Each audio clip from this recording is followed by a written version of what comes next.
Il faut que d'abord, nous fassions l'effort de nous connaître nous-mêmes. Il y a un travail que personne ne fera à notre place. C'est nous apprendre notre histoire. C'est nous écrire notre histoire. Tous ceux qui nous écrivent notre histoire, ils l'écrivent en fonction de leurs propres intérêts. Pour faire valoir leurs propres intérêts et pour nous soumettre à eux. Et pour créer entre eux et nous des rapports de sympathie qui, en fin de compte, masquent ce qu'ils ont fait pour ne mettre en avant que l'aspect le plus positif.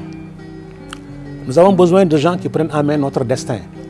Et pour le prendre en main, il faut nécessairement que nous disposions des outils nécessaires à cette fin.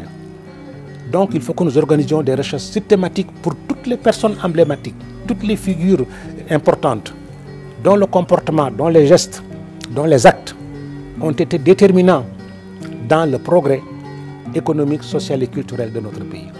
Et que nous les fassions connaître, aimer, discuter, découvrir, nous les documentions dans des conditions telles que chacun de nos enfants, dès l'école maternelle, commence à savoir qui est Thierno Souleymane Baal, savoir qu'il a existé un Thierno Souleymane Baal, savoir que le Fouta a été une terre pionnière, un prélude qui a ouvert la voie, un précurseur qui a ouvert la voie, n'est-ce pas? Savoir que d'autres expériences ont été tentées ici ou là. Et qu'on n'ait pas honte de comparer ce qui s'y faisait avec ce qui se faisait dans d'autres parties du Sénégal, parce que le Sénégal, à cette époque, était une réalité composite, dans laquelle il y avait des niveaux de développement qui n'étaient pas égaux. Il y avait des endroits où il y avait la lumière, il y avait des endroits où il y avait l'obscurité. N'est-ce pas?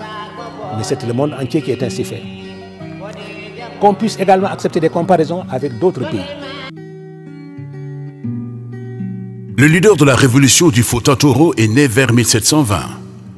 Le Centre de recherche sur le patrimoine intellectuel Bajordo célèbre cette année son 300e anniversaire. À cette occasion, le centre s'honore d'offrir à la nation sénégalaise comme cadeau d'anniversaire Alloual Thierno Souleymane Baal. Il s'agit de ce monument que vous voyez. Il est conçu et commandité par le Centre de recherche Bajordo. Cette œuvre est réalisée par l'artiste sculpteur Oumar Pouy en 7 mois, 20 jours, du 2 janvier au 20 août 2020. Elle est en pierre de type basalte, dolérique, gris clair, pesant 1800 kg, mesurant 2,40 m en hauteur et 1,10 m en largeur et 0,20 m en épaisseur.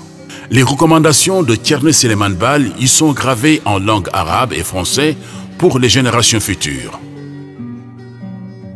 Les recommandations de Thierno Souleymane Baal, leader de la révolution du Fouta-Toro 1760-1776, fondateur de l'Almamia 1776-1890, Thierno Souleymane Baal encourageait et parlait à son armée en ces termes. La victoire est dans la persévérance. Je ne sais pas si je sortirai de cette guerre vivant.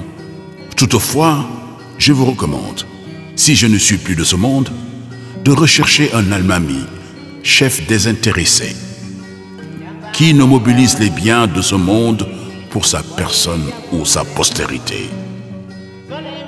Si vous le voyez s'enrichir, démettez-le et confisquez les biens qu'il a acquis.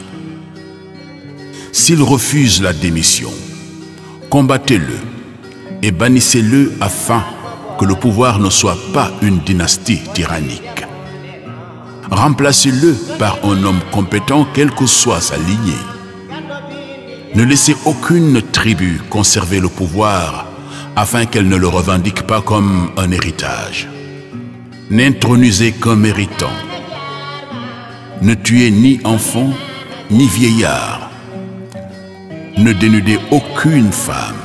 Cela est pire que de la tuer.